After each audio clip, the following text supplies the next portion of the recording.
Okay, I really wanted to talk about the reveal at the end. Obviously, we've got the price. Obviously, there's things that are not exactly great about that price. But I think compounding the issue, and I want to talk about this first of all, is the lack of an optical drive. John, you've talked about that in a Mm, prior direct. We've got issues with this. Let's talk about first of all the just the concepts that you've got a pro level machine that is lacking features that the standard model that's $200 cheaper has.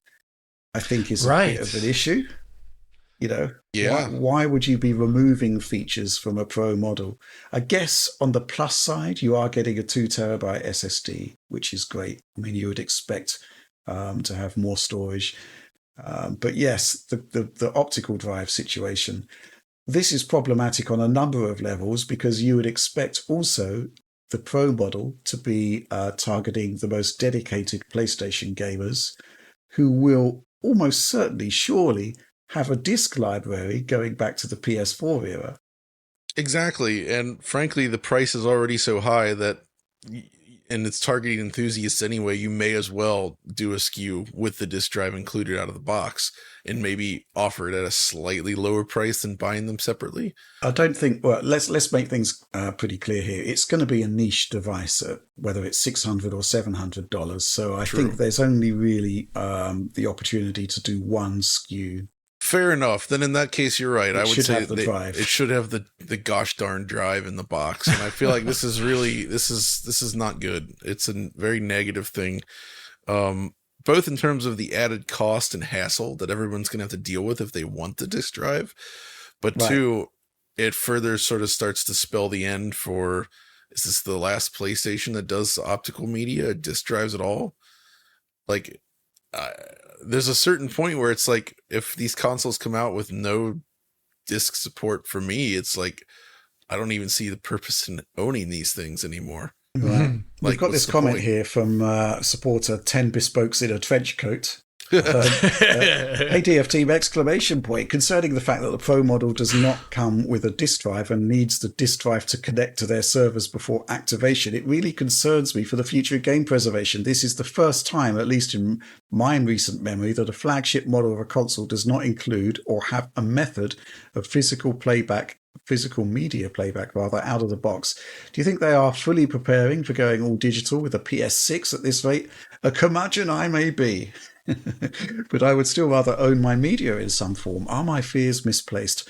Hope you had a great week! Exclamation point. Cheers. Mm. I mean, that pretty much sums it up, doesn't it? Yeah, I mean, yes, I Wow. think I think his fears are not misplaced. I I think mean, it's the one thing, let's say, actually, no, it's not a good thing. You can actually, it has been confirmed, I think, again in the CNET article, that you can move your optical drive from a PS5 Slim to the Pro. But if you've just bought a PS5 Slim, then I'd say that you're probably not the target user for the PS5 Pro. You'd have likely have bought the machine at launch. mm, So I guess that's a good thing in one sense, but not great in another. But yes, I mean the activation thing, which I think we ascertained is some sort of requirement for Blu-ray yeah, drives. yeah, due to movie industry, I believe. It basically means that the machine can't be used with physical media in the far-flung future when those servers are likely not going to be operating any further.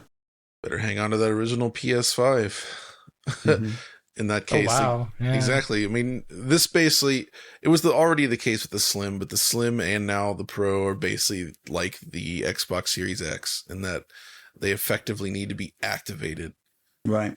to even be used. You can't just pull it out of the box and use it anymore. And so we're crossing that bridge, I guess. I mean, plenty of devices have as well, but it's not a good bridge to cross, I would say, because you cannot count on these services being around forever. And there are issues sometimes that crop up with this stuff. It's Yeah. bad for the future Mm-hmm. of these machines. Hmm. Yeah. I guess at And least there is an option to actually have an optical drive on there, but even if we don't like it. so But there is a point that people always raise, though. But John, PC games are all digital for years, right? And mm, again, the point about PC is that it's an open platform. There are ways around that. A lot of games are all even sold in DRM free, and even if they're not, again, there's ways around it. The PC is that's what the PC is all about. The PC is where digital preservation actually happens. On a closed platform, though, all digital closed platform, you lose all control.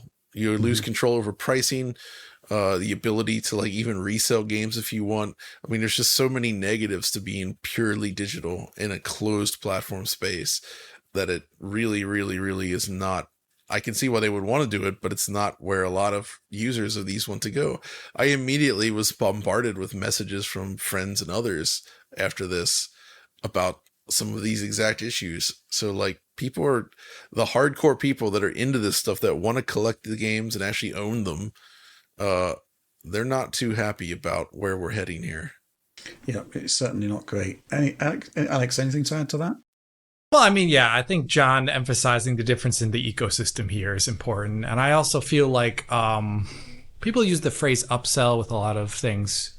But if you're trying to, like, this is already the price. We'll talk about the price in a second. But this is already appealing to a niche audience of people who probably already have a PS5. So they're probably going to want to get the full kit. And I feel like it not including it as a part of the base cost, as well as the kind of like hyper-inflated cost of the disk drive, which is probably many fold the actual cost of the manufacturing the disk drive, whatever. It's mainly like it's kind of gonna make it even more expensive and put the, I think it's just a way of getting more extracted value from the dedicated user in a way that I'm also not very happy about. Obviously, I have my own concerns about digital preservation as well, too. So, but yeah, I think it almost does point out the fact that PS6 might be diskless because this isn't just, flagship model without. It's different. I think it's problematic when you want your users to come with you from one generation to the next. If you're basically going to stop them being able to access all of the physical discs they've ever bought, going back, at that point, it could be anything like a decade or more. Right. I don't think that's gigantic failure on their part to do that. Microsoft have pointed out, I think Phil Spencer pointed out that they've got problems actually sourcing optical drives these days at a decent price because they're not really made anymore in huge volumes. I don't think it's as much of a problem for Sony because they do actually make them.